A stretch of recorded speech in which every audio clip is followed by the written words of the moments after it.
Ya pemirsa, itu dia tadi pernyataan dari Pramono Anung, calon gubernur Jakarta yang rencananya akan ditetapkan pada siang hari ini. Anda kembali di Breaking News TV One dan masih bersama dengan saya Fada Indi beserta dengan para analis politik yang sudah hadir di studio TV One. Ada Bang Henry Satrio dan juga Prof. Burhanuddin. Tadi terpotong ya Prof ya, mengenai justru apa yang tidak menarik ya dari Pilkada 2024. Ada dua top 2 begitu ya, yang populer di Jakarta dan ternyata tidak dapat tiket. Akibat lanjutannya, mengapa itu, kemudian Pilkada Jakarta kurang menarik dibanding sebelumnya? Karena dua calon gubernur terkuat dalam survei tidak mendapatkan tiket, kemudian terjadi satu kontestasi yang kurang greget dibanding sebelumnya.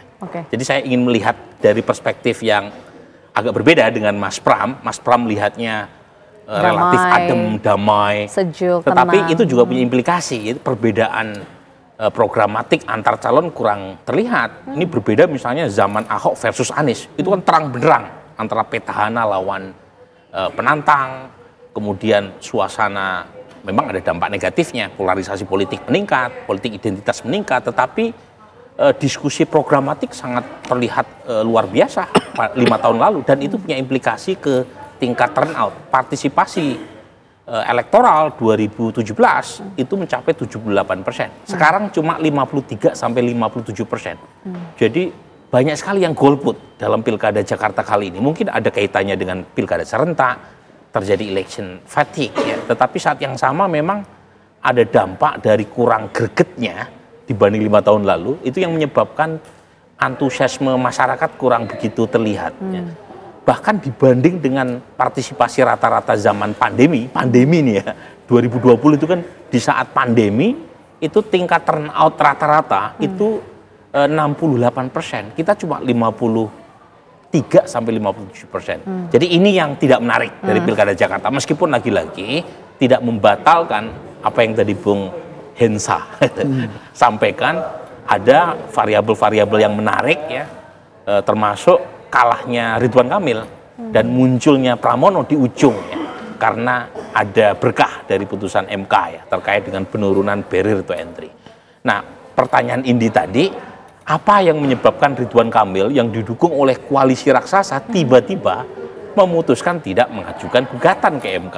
Padahal sebelumnya timnya berkoar-koar akan mengajukan gugatan ke MK dengan klaim kecurangan yang dilakukan oleh beberapa pihak yang dianggap menguntungkan Mas Pram. Bahkan bikin sayembara tuh. Bikin sayembara siapa yang menemukan kecurangan. Nah, apa penyebabnya? Dugaan saya memang ada orang kuat. Dan orang kuat itu Pak Prabowo, seperti yang disampaikan oleh Bang Dasko, yang meminta lebih baik menerima putusan masyarakat Jakarta terkait dengan kemenangan Pramono, meskipun selisihnya hanya 2.900-an suara.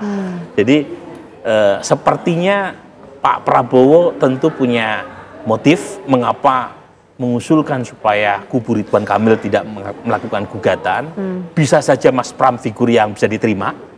Dia less threatening ketimbang yang lain ya. Yang kedua, bisa saja ini satu gesture dari Pak Prabowo kepada PD Perjuangan dan Ibu Mega bahwa ada kontribusi Pak Prabowo loh di balik mulusnya kemenangan Pramono dalam Pilkada Jakarta kali ini. Oke, bisa jadi itu motifnya kalau bisa pendapat jadi dari Prof. Burhanuddin. Nah, tapi tadi kita juga sudah mendengarkan dan menyaksikan bersama statement dari Pramono Anung.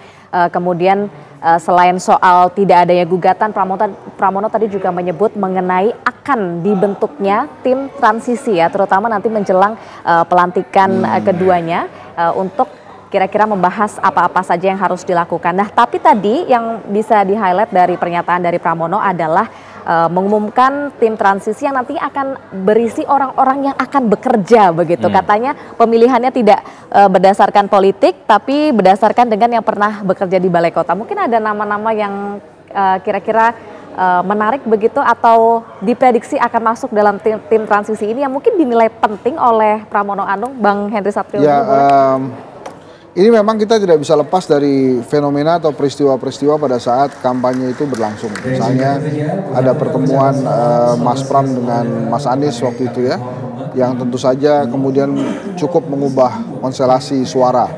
Dan kelihatannya nama-nama juga akan diusulkan dari kubu Mas Anies tuh. Dan lagi mungkin ada beberapa hal juga yang terkait dengan pemerintahan Pak Ahok misalnya waktu itu. Walaupun sebelumnya kita juga dikejutkan dengan adanya desas-desus akan ada kejutan dari Mas Anies dan Pak Ahok ya. Tapi kan sampai hari ini kita belum lihat kejutannya. Tapi kalau tadi diperkirakan ada tim transisi yang bekerja, mungkin ada tim dari PDI Perjuangan, kemudian juga orang-orang yang bekerja selama ini bersama Mas Pram, dan sangat mungkin ada kontribusi di pemerintahan atau oleh pemerintahan Pemprov Jakarta sebelumnya, yang artinya diisi oleh orang-orangnya Anies atau juga tambahan ada orang-orangnya Pak Ahok. Mungkin begitu.